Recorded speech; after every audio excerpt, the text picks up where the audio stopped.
morning, everyone, and welcome to today's webinar on root cause analysis and systemic corrective action. My name is Shannon Craddock, and I'm the Programs and Accreditations Manager here at PJR. I'm so pleased that you could be with us here today for this really important topic. To ensure sound quality, all participants have been muted. I'll be fielding questions at the end of today's presentation. Please feel free to type them into the question or chat feature. I can usually get to most of them. The slides from today's webinar, as well as a recording of the webinar, will be available for download from our website at www.pjr.com in about 24 to 48 hours from the conclusion of today's webinar. It's also there at our website where you can check out upcoming webinars, some new and exciting content we have coming your way.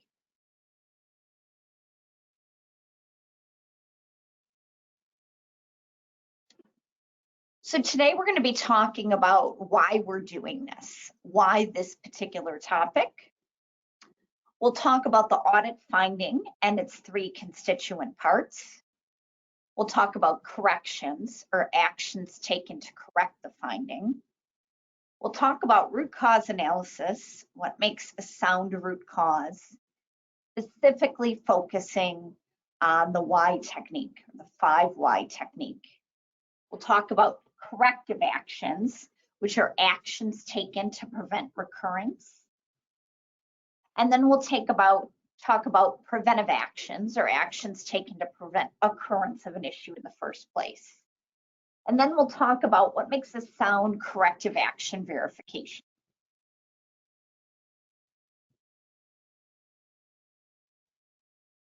So why are we doing this? Why this topic? Well, most importantly, we want your organization to improve.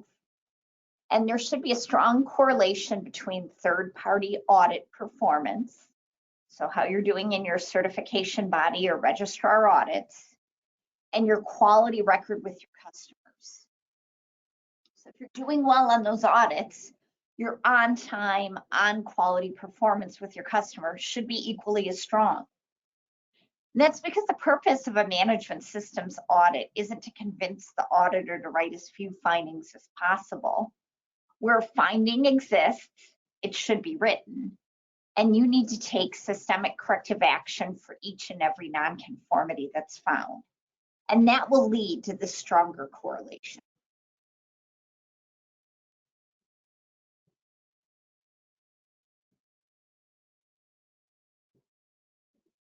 So in order to set us up for good problem solving, we need to have a well-written audit finding. And an audit finding should have 3 distinct parts: the statement of nonconformity, objective evidence, and a citation of the requirement that's not being met. If you get a written audit finding that does not contain these parts, don't accept it. I'm telling you that you're fully empowered as a PGR client to hand it back to the auditor and say, rewrite it. It doesn't contain the 3 constituent parts.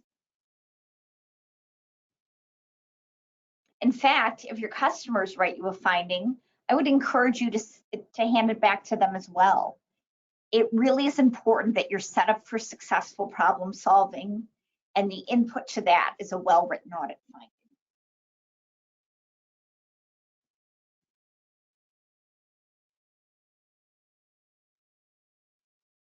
From time to time, our auditors will write opportunities for improvement. These should exist only as statements or recommendations. There's no citation of a requirement that isn't met, because if a requirement was not being met, it would be a nonconformity. So if your auditor writes an opportunity for improvement, it will only exist as a statement. It won't have the 3 constituent parts. So let's talk about common pitfalls with a statement of nonconformity.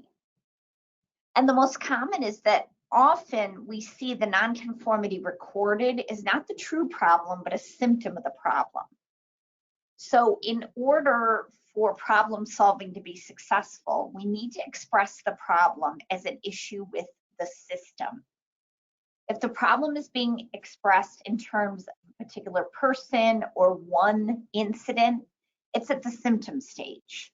And unfortunately, not only do I see third-party auditors make this mistake, but internal and second-party auditors also make this mistake.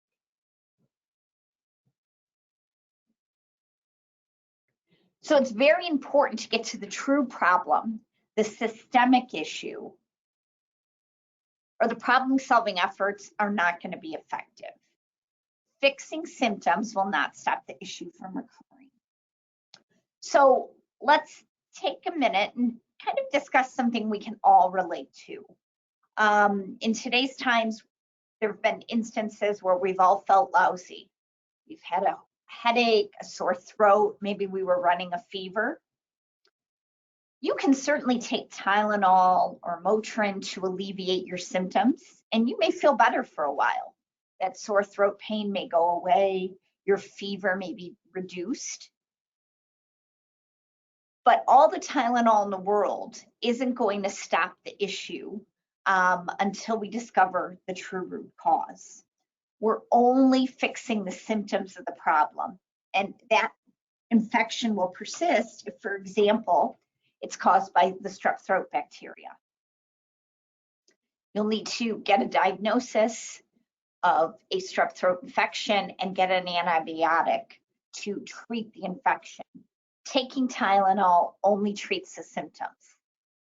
Similarly, in audit non-conforming scenarios, you can't just fix the symptoms. The issue will recur. Additionally, a well-written nonconformity should stand the test of time. Your organization should be able to look back at nonconformities written years ago and understand exactly what the problem was, the breadth and depth of the issue.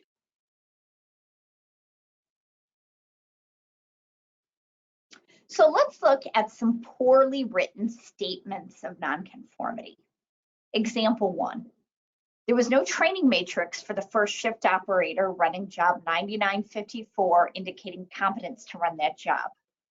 So this is expressed in terms of one person, a first shift operator, in a very specific incident. He's running job 9954 on first shift. Here we're confusing objective evidence with the statement of nonconformity. We've colluded the symptoms with the broken process. Here's a better way to write this. The system, see, we're using the word system right in the statement of finding. The system for recording employee training and competence is not completely effective. Supported by the objective evidence, no training matrix for the first shift operator running that job, indicating competence. And then a clear citation of the requirement that isn't met. In this case, 9001, 2015, 72D. And you'll note that we're carrying out that requirement citation to the highest level of detail possible. We're not simply saying 72, we're saying 72D.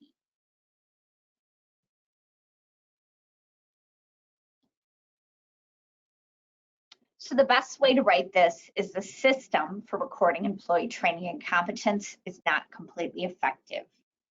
We're focusing on the systemic issue in our statement of nonconformity, and we're not focusing on one specific incident. We're not confusing this with the symptoms of the problem. Example 2. We've got a quality auditor in the blue cell using an uncontrolled form to record the results of first piece inspection. Here again, it's a symptom, not the true problem. Again, we're confusing objective evidence with the statement of nonconformity. A better way to write this finding. The document control system is not completely effective. Hey, there's that word again, system, right in the statement of nonconformity. Assisted by the objective evidence, quality auditor in the blue cell, using an uncontrolled form to record the results of first piece inspection. All our details are in the objective evidence. and a citation of the requirement going out as far as we can, 7531A. So the best way to write this statement of nonconformity, I apologize. The document control system is not completely effective. Here we're focusing on the systemic issue and not the symptoms of the problem.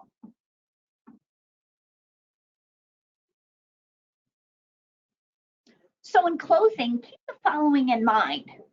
When you review a statement of nonconformity written by a PJR auditor, your internal audit team, or even a customer, ask, have we distinguished between the symptoms and the real problem, the systemic issue? Is that final statement of nonconformity focusing on a systemic issue? And are there data, objective evidence, all the symptoms of the problem, and a citation of the requirement not fulfilled to assist you in understanding the breadth and depth of the problem? PJR has an internal document that's circulated amongst all our auditors. It's our advisory number 3. And it tells auditors to document any non-fulfillment of a requirement as a nonconformity. In fact, we tell them if they fail to do this, it's absolutely inexcusable. There's no benefit to you. You're not going to fix your broken systems. Those issues will recur, and you won't improve your on-time, on-quality performance to your customer. And big picture, it contributes to the diminishment of the integrity of accredited management systems. So it's my expectation, it's PJR's expectation, that all nonconformities written by PJR auditors need to be documented as described.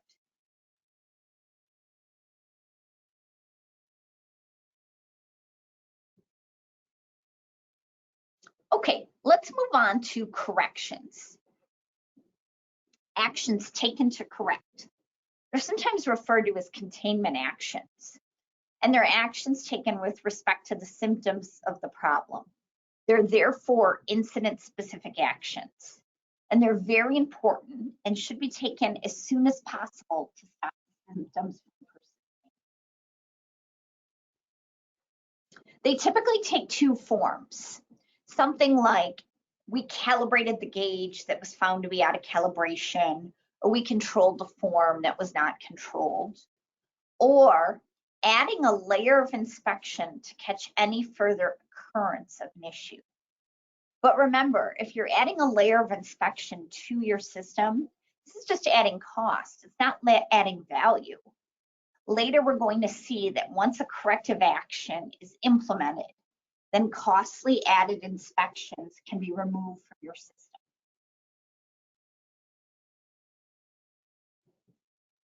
So containment or corrections should be very specific. So if we look at the 2 examples we've been following, let's consider good corrections. The training matrix for the first shift operator running job 9954 was updated to reflect his competency to run the job unsupervised, or all copies of the uncontrolled form the quality auditor in the blue cell was using were destroyed. Corrections also need to include an extent analysis.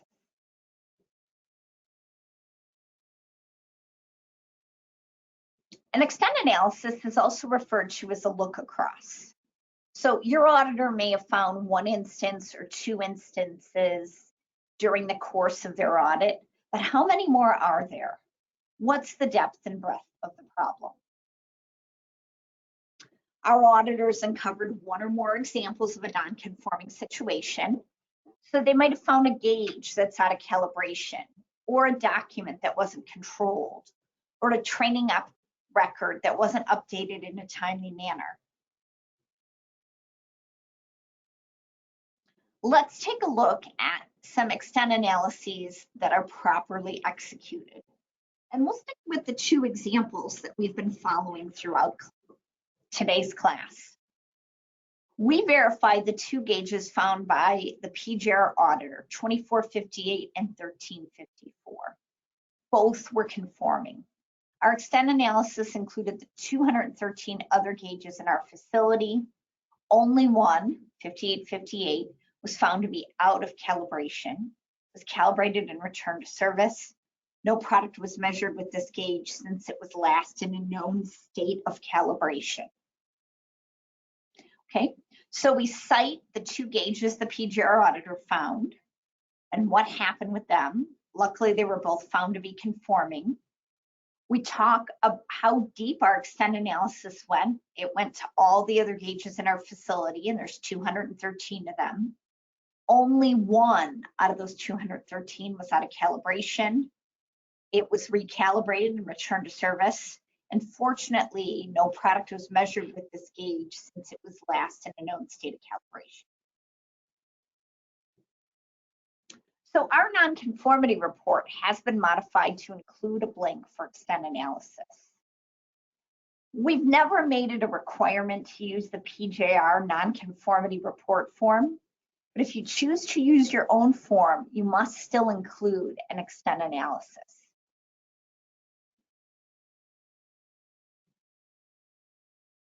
Okay, let's move on to the root cause analysis and some common pitfalls when doing root cause.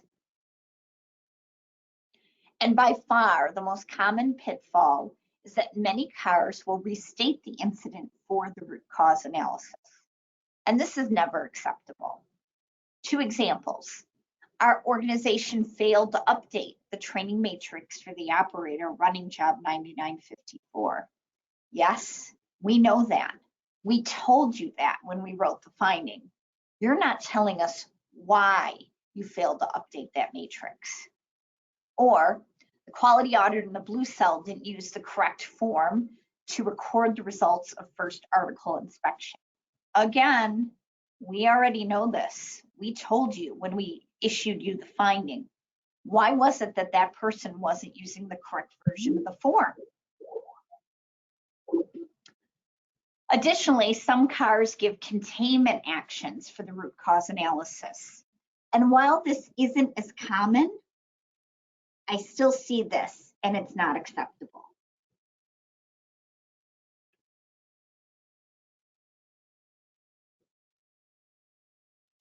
Okay, if you've wandered and are checking your email or your Instagram page, I encourage you to tune back in.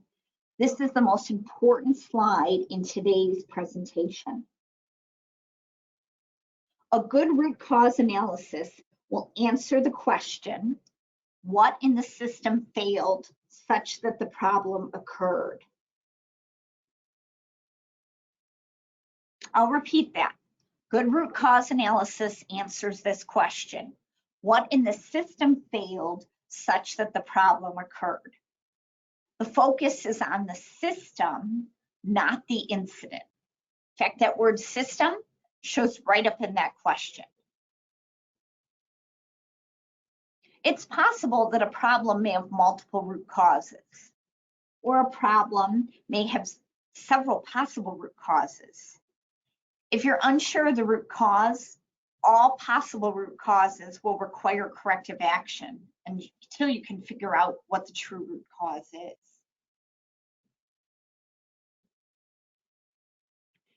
If the true root cause has been found, you should be able to do what's known as recreating the defect, or turning the problem off and on just like a light switch. If the problem can't be turned on and off at will, then you probably don't have the true root cause. And it's common at this point in the presentation where I share a story from my past when I worked in the automotive industry in a large tier 1 manufacturing organization with facilities throughout the world. I was in charge of North American management systems. And we had an issue with General Motors and mixing left-hand and right-hand parts from a dual cavity tool. And the operators were putting left-hand parts into right-hand boxes and right-hand parts into left-hand boxes. This was causing huge issues at the plant at the assembly line, and it was a big headache for us. We convened a problem-solving team, and we reconfigured the manufacturing cell so that the pack-out boxes were located in more logical orientations to the pack-out operator's body. Before, they were directly in line with one another, and they were reoriented so that the left-hand pack-out box was to the left-hand side of the operator, and the right-hand pack-out box was to the right-hand side of the operator. And we saw much improvement. We had fewer discrepant reports from General Motors, and the situation was improving. However, we weren't able to turn the problem off. We could never make it completely go away. And while there were fewer instances of mixed hands, the issue was still occurring. We knew we didn't have the true root cause. More on this in a moment.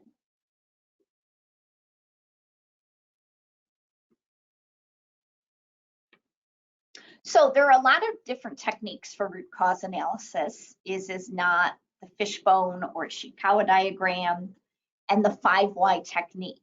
Although sometimes you can get there in fewer than 5 whys.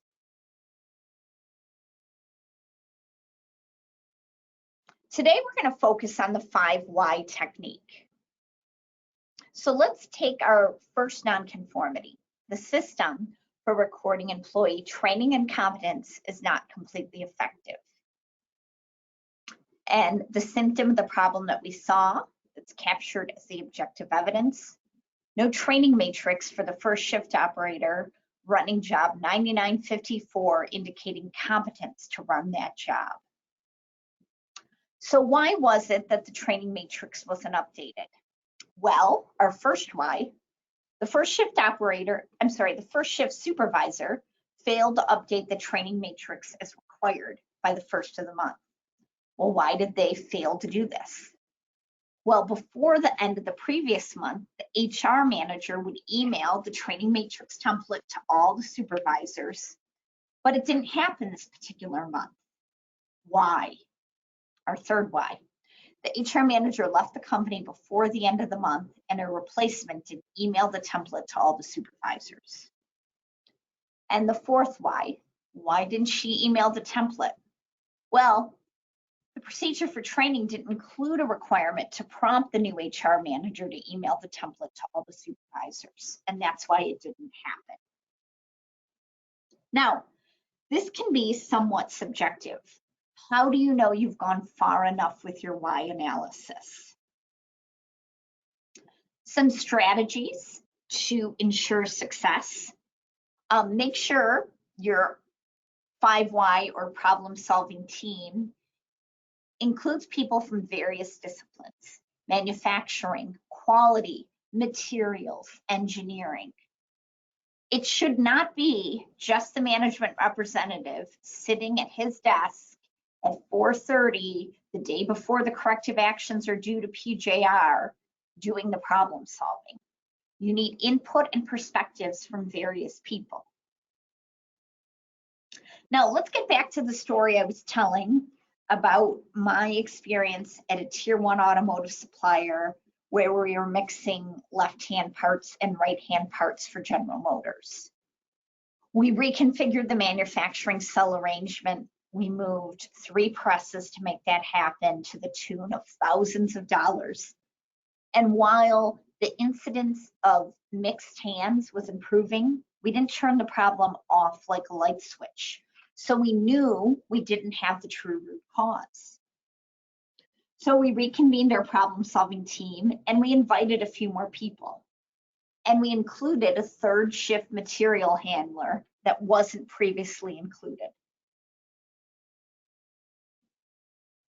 And it was this 3rd shift material handler that said, you know, if it was impossible to pack a left-hand part in a right-hand box and vice versa, we wouldn't have this issue. So we worked with our packaging engineers and General Motors and reconfigured the packaging, making it impossible to put a right-hand part in a left-hand box and vice versa. And what do you know? the problem completely disappeared. We turned it off like a light switch. We knew we had the true root cause, and it was the pack out boxes that allowed a left-hand part to be packed in a right-hand box. All right, let's look at our second example. The document control system is not completely effective, and the symptom or specific incident we saw is a quality auditor in the blue cell was using an uncontrolled form to record the results of first piece inspection. Why were they doing this? Well, controlled hard copies of the form had all been used in the blue cell, so the quality auditor resorted to an uncontrolled form. Well, why did he do that? Well, the quality auditor in the blue cell was not aware that when no hard copies of a form were available, that the latest version of all forms could be accessed through the company database. Well, why didn't he know to access the company database? He wasn't given a username and password to access the database. Well, why? HR did not have a policy to ensure all new hires are granted a system username and password.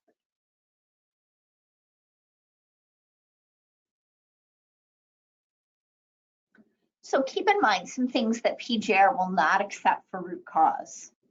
Oversight, misunderstanding the requirement, and to be honest, I do have some flexibility with that second one. If it's your first audit, you may not have understood the intent of a requirement, but by Surveillance Audit 37, we won't accept this. You should understand the intent of every requirement. I forgot two of my personal favorites, another ISO 9001 blunder, a company listed that for every single root cause, or our consultant messed up, and human error. Okay, so let's move on to corrective actions. Corrective actions are different than corrections. Remember, we covered corrections earlier. Corrections are taken to eliminate the symptoms. So taking Tylenol or Motrin to ease your sore throat pain and bring down your fever. You're treating the symptoms. Corrective actions address the root cause. So a corrective action would address the strep throat infection. All the Tylenol in the world will not kill the strep throat bacteria. They therefore should address that very important question: what in the system failed such that the problem occurred? So a common pitfall is that organizations will repeat their corrections or containment actions instead of giving a corrective action. This is not acceptable. Not only should corrective actions address the system and the root cause, but they should be irreversible. That means they should involve a change in the system. And training by itself is generally not a system change. Chances are you already trained people when you launched a project or a new document.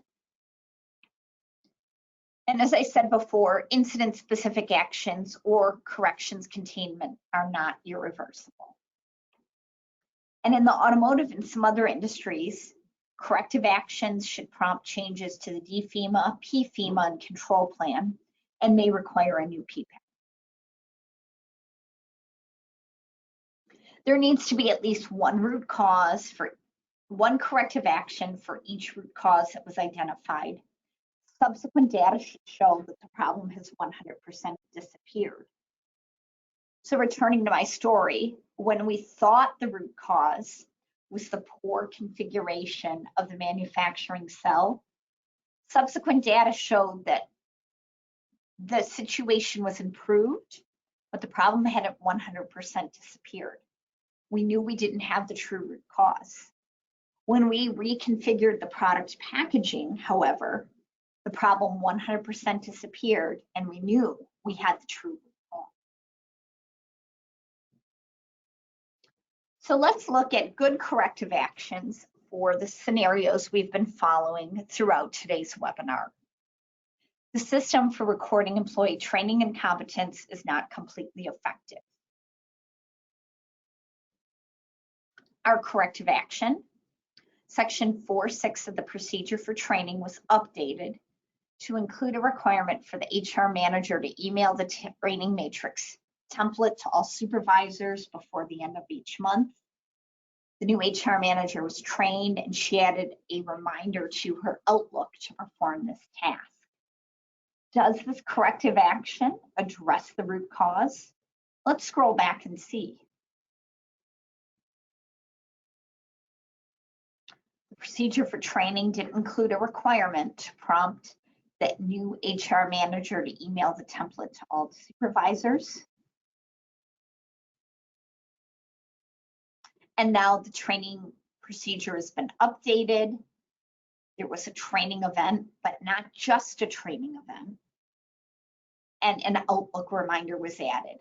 This corrective action does in fact address the root cause. Now, we'll need to watch this for a while, and we'll talk about verification in a few slides to see if this problem doesn't recur in subsequent months. And our second example, the document control system's not completely effective.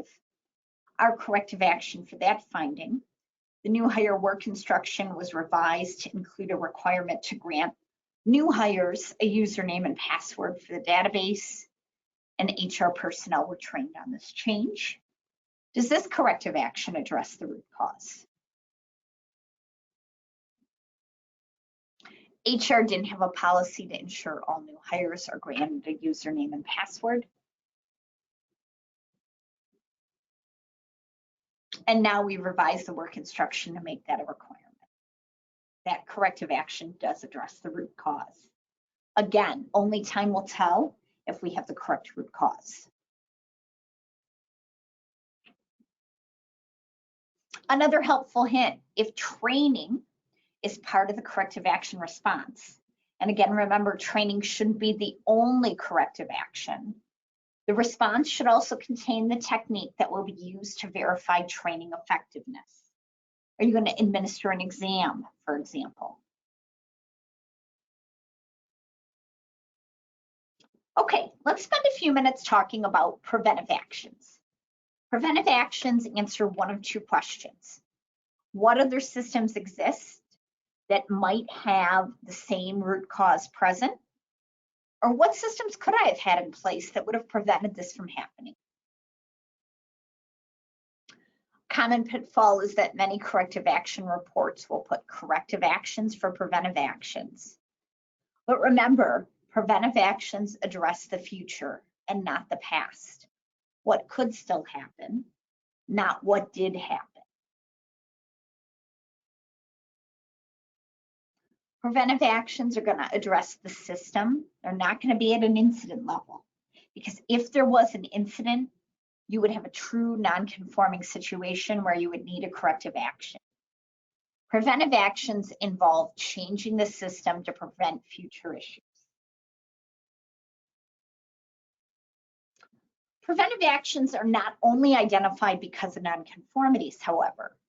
Management system standards generally require preventive action as a proactive process with inputs from multiple sources.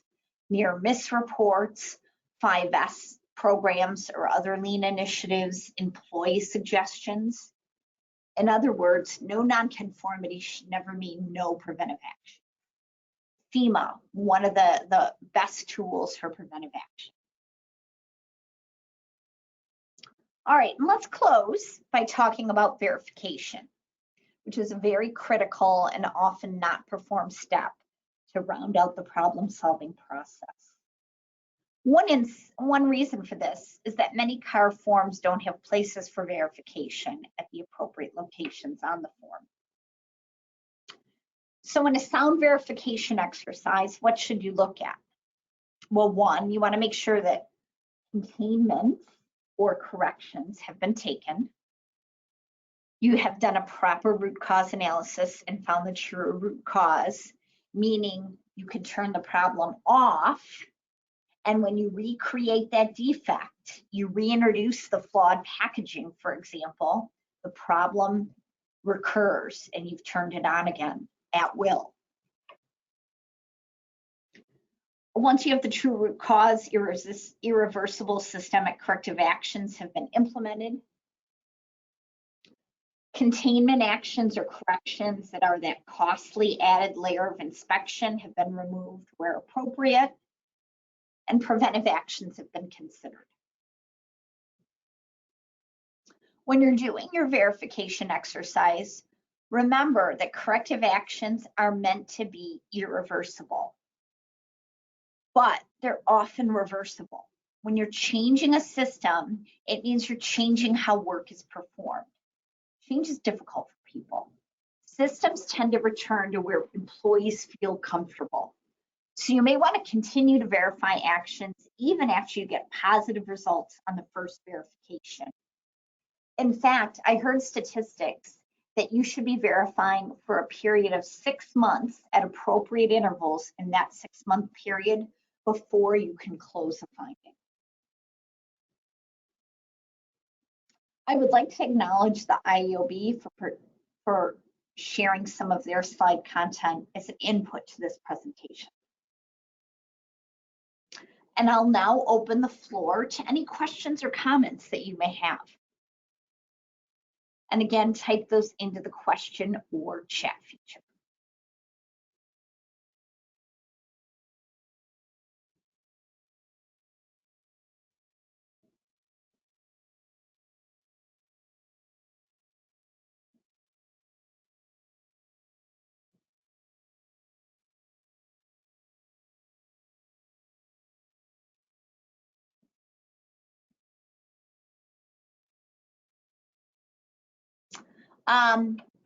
Yvette Khan is asking if the document control system or process is not effective. In my mind, you can use the word system and process in this sense interchangeably. If you need more clarification or I'm misunderstanding your question, just type in a new one. Jake, the slides will be available for download from our website, www.pjr.com, in about 24 to 48 hours. Jeff, this training will be held again. Check out our website section called Future Webinars, www.pjr.com, and that will let you know when this will be held again.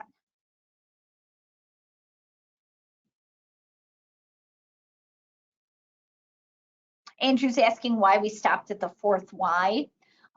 In that particular case, I felt we had encountered the true root cause, Andrew. Remember I mentioned it's somewhat subjective, so only time will tell if the true root cause was identified.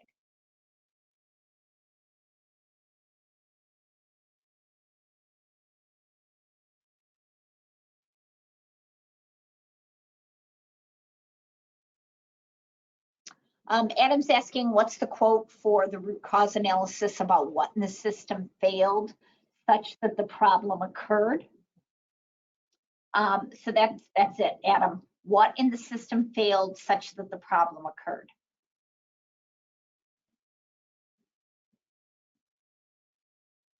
Great question from Gabriel. What should be done if an ideal solution to a root cause is too expensive and can't be implemented? Sometimes the best corrective action is cost prohibitive, or it may seem that way at first analysis, but sometimes implementing less expensive corrective actions may not completely eliminate the problem. So I would tread lightly there, Gabriel. Sometimes long-term, the more expensive solution is better.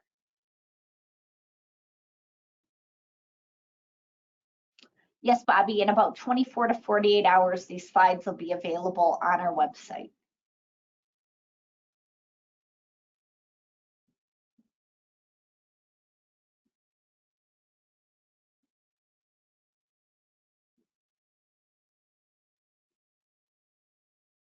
Our website is www.pjr.com. Muhammad saying difference between the root cause, why made versus why shipped. Sure, there's a distinction there. You may need to root cause why a bad part was made versus how it escaped. Good question, Andrew. We're not giving certificates for participating in this webinar. Just note that it's an hour webinar and your attendance confirmation or your registration should suffice.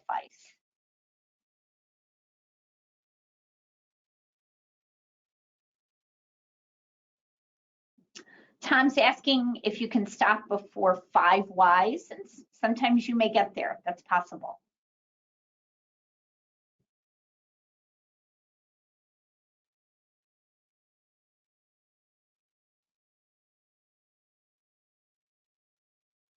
My contact information is on this slide that you're seeing right now.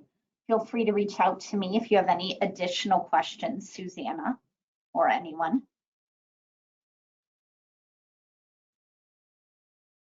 Bobby's asking, how often do audits happen? Bobby, I'm assuming you mean third-party audits. After your initial audit, you'll have a surveillance. Those are conducted at 6, 9, or 12-month intervals. By far, the most popular interval is a 12-month frequency. Certificates are granted for 3 years, and prior to certificate expiration, there's a recertification audit. Special audits may happen in response to complaints or feedback we get about your management system. And obviously, customer internal audits can happen at any time.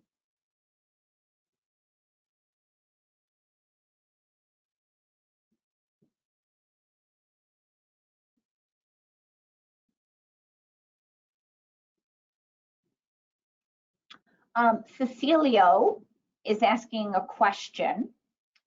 For retained documented information of competence, can a company newsletter suffice? So I would think that, and I might be reading into this, Cecilio, that the company newsletter is flowing down some information or training content. So that's training material, but it doesn't demonstrate competence, which by definition is the demonstrated ability or the ability to perform a skill. It may show that they're trained, but you need to prove their competence.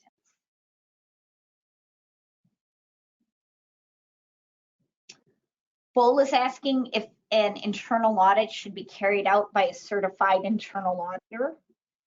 Well, if your management system has a written requirement for that, yes, Bola. But in general, it doesn't have to be a requirement. You need to define competency requirements for your internal auditor, and then make sure your internal auditor meets those competency requirements. What are some competency requirements that make sense? An understanding of the management system standard being audited, an understanding of your organization's documented information, the ability to interview, the ability to gather evidence and draw conclusions, the ability to write an audit report and a well-written nonconformity. Those all sound like good competencies to me. The ability to stand on one's head and be 6 feet tall, probably not good competencies for an internal auditor.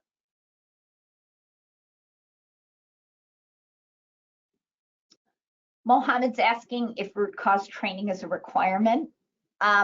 Root cause training isn't a requirement, but competence in root cause is very likely a competency requirement for some positions in your organization.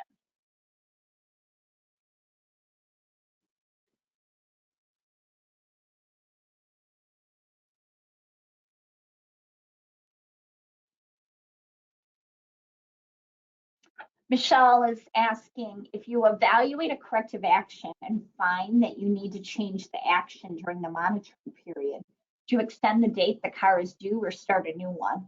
I would simply extend the date the car is due, Michelle, as opposed to starting a new one.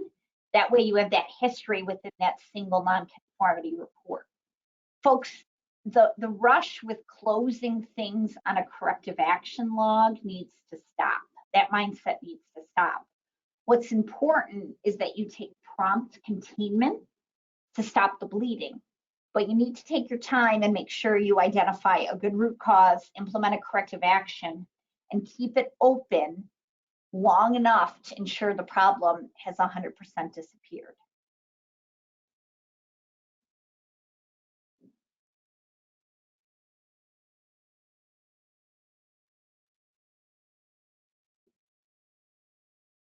Rebecca's mentioning that for the standard AS 13100, our customer requires lead auditor training. That may be the case, Rebecca. There are a lot of industries where customer-specific requirements are important. Automotive, aerospace, medical device. There may be supplier quality manuals you have to follow. And if any of those manuals or requirement sets flow down requirements for internal auditor training, you need to follow those. I'm simply saying that the ISO standards themselves, with very few exceptions, don't specify specific training programs for internal auditors.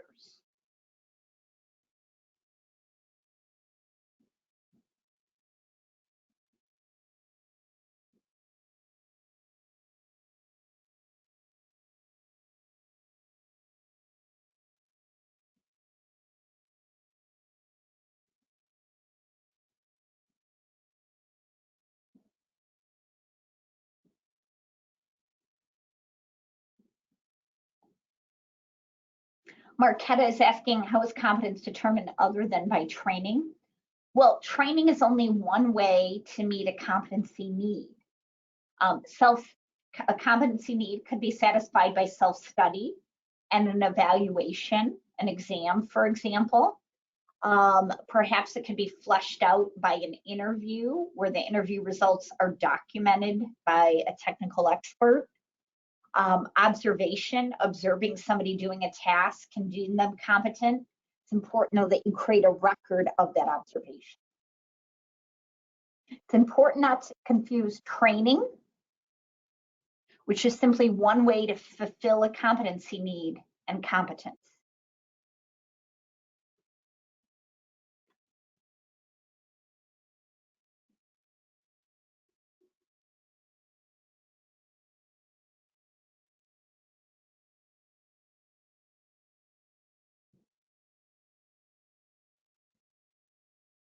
Interesting point. If after extensive review, a nonconformance truly appears to be isolated to an individual, does the response still need to be geared towards addressing a system issue?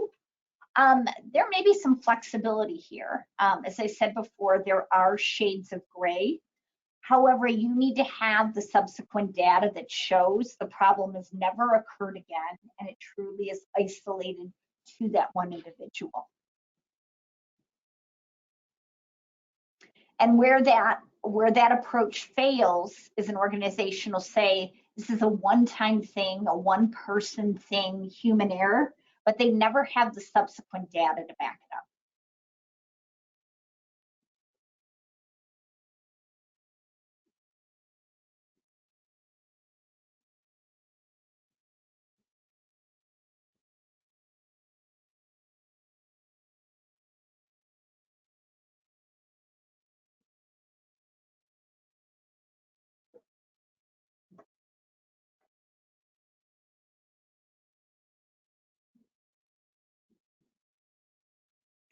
Glenda's asking what can be done beyond training and changing a QMS document to enforce changes to a system.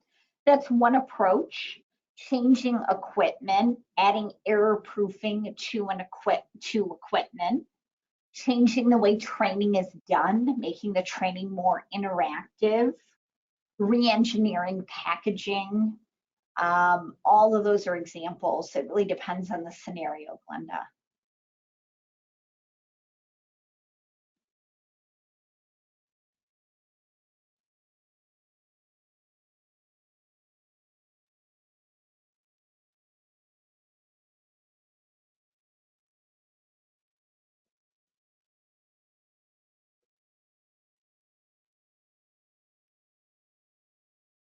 Wait a few more minutes to see if any other questions come in.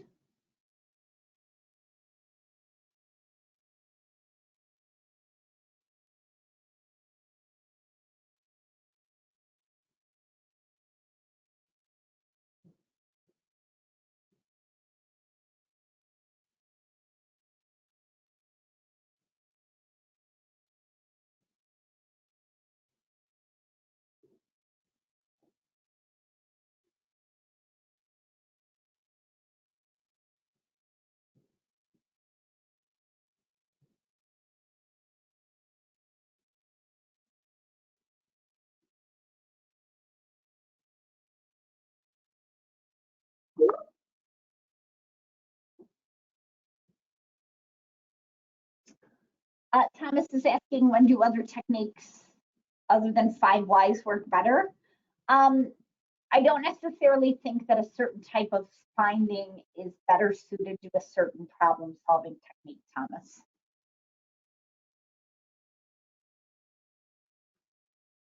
As we wait for more questions, please check out our website, pjr.com, for information on upcoming webinars on a variety of topics, including R2V3.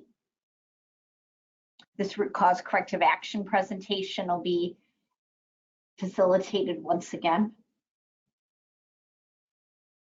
AS 9104-1. Some great stuff headed your way in the future. There is a link to the audio as well.